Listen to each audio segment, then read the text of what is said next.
ಒಂದು ನ್ಯೂಸ್ ನೋಡಿದೆ ನಾನು ಈಗ ಅಷ್ಟೇ. ಏನಂತ ಹೇಳಿದ್ರೆ ಏಪ್ರಿಲ್ 1 ಏನು ನಾಡಿದ್ದು ಬರ್ತಾ ಇದೆ, ಏಪ್ರಿಲ್ 1 2026ರಿಂದ ನಮ್ಮ ಗೌರ್ನಮೆಂಟು ಇಂಡಿಯಾದಲ್ಲಿ E20 ಪೆಟ್ರೋಲ್ ಮ್ಯಾಂಡೇಟ್ರಿ ಮಾಡಿದೆ. ಅಂತ ಹೇಳಿದ್ರೆ ನಮಗೆ ಪೆಟ್ರೋಲಲ್ಲಿ 20% ಎಥನಾಲ್ ಇರುತ್ತೆ. ಇಷ್ಟು ದಿನ ಇರಲಿಲ್ಲ.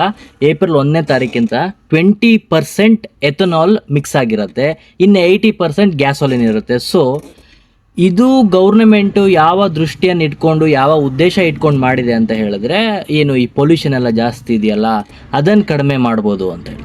ಸೊ ಇದು ಒಂದು ಕಡೆಯಲ್ಲಿ ಬೆನಿಫಿಟ್. ಆದರೆ ಕಾರ್ ಇಟ್ಟಿರೋರು ಎಷ್ಟೋ ಕಷ್ಟಪಟ್ಟು ಕಾರ್ ತಗೊಂಡು, ಬೈಕ್ ತಗೊಂಡು, ಡೈಲಿ ಫ್ಯೂಯಲ್ ಹಾಕ್ಕೊಂಡು, ಈ ಪೆಟ್ರೋಲ್ ರೇಟ್ಗಳಲ್ಲಿ, ಈ ಮಿಡಲ್ ಈಸ್ಟ್ ವಾರಲ್ಲಿ ಗ್ಯಾಸ್ ಮೊದಲೇ ಸಿಗ್ತಾ ಇಲ್ಲ, ಪೆಟ್ರೋಲ್ ರೇಟು ಏನೋ ದೇವ್ರ ದಯದಿಂದ ಜಾಸ್ತಿ ಆಗಿಲ್ಲ, ಅದರಲ್ಲೂ ಸೆಂಟ್ರಲ್ ಗೌರ್ಮೆಂಟ್ ಒಂದು ಒಳ್ಳೆ ನಿರ್ಧಾರ ತಗೊಂಡು ಅದರಲ್ಲಿ ಎಕ್ಸೈಸ್ ಡ್ಯೂಟಿನ 10 ರೂಪೀಸ್ ಕಡಿಮೆ ಮಾಡಿದೆ. ಸೊ ಆದರೆ E20 ಪೆಟ್ರೋಲು ಮ್ಯಾಂಡೇಟ್ರಿ ಮಾಡಿದೆ. ಇದು ಸ್ವಲ್ಪ ತಲೆ ಕೆಡಿಸ್ಕೊಳ್ಳುವಂತಹ ವಿಚಾರ. ಕಾರಣ ಏನಪ್ಪ ಅಂತ ಹೇಳಿದ್ರೆ, 20% ಎಥನಾಲ್ ಇರೋದ್ರಿಂದ ಪೆಟ್ರೋಲಲ್ಲಿ ಫ್ಯೂಯಲ್ ಎಫಿಷಿಯನ್ಸಿ ಅಂತ ಅಂದರೆ ಮೈಲೇಜ್, ಏನು ಕಾರಲ್ಲಿ ನಮಗೆ ಮೈಲೇಜ್ ಅಂದರೆ, ಇವಾಗ ಮಾರುತಿ ಸುಜುಕಿ ಕಾರ್ಗಳೆಲ್ಲ ಒಂದು 18ರಿಂದ 20 ಕಿಲೋಮೀಟ್ರ್ ಮೈಲೇಜ್ ಕೊಡ್ತಾಯಿದ್ರೆ ಪರ್ ಲೀಟರ್ಗೆ.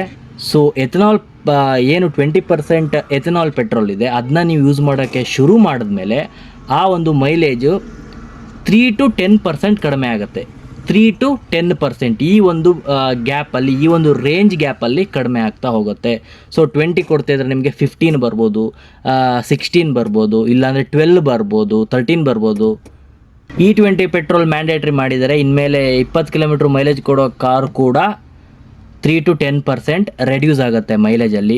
ಸೊ ಇದ್ರ ಬಗ್ಗೆ ಒಂದು ನಾಲೆಡ್ಜ್ ಇರಬೇಕು, ಒಂದು ಎಜುಕೇಷನ್ ಇರಬೇಕು ಎಲ್ಲರಿಗೂ ಕೂಡ. ಸೊ ಈ ಬೈಕ್ ಇಟ್ಟಿರೋರು, ಕಾರ್ ಇಟ್ಟಿರೋರು, ಇದ್ರ ಬಗ್ಗೆ ಎಲ್ಲರಿಗೂ ಗೊತ್ತಿರಲ್ಲ ವಾಟ್ ಈಸ್ ಎಥನಾಲ್ ಅಂತ. ಸೊ ಇದ್ರ ಬಗ್ಗೆ ಎಲ್ಲ ತಿಳ್ಕೊಳ್ಳಿ.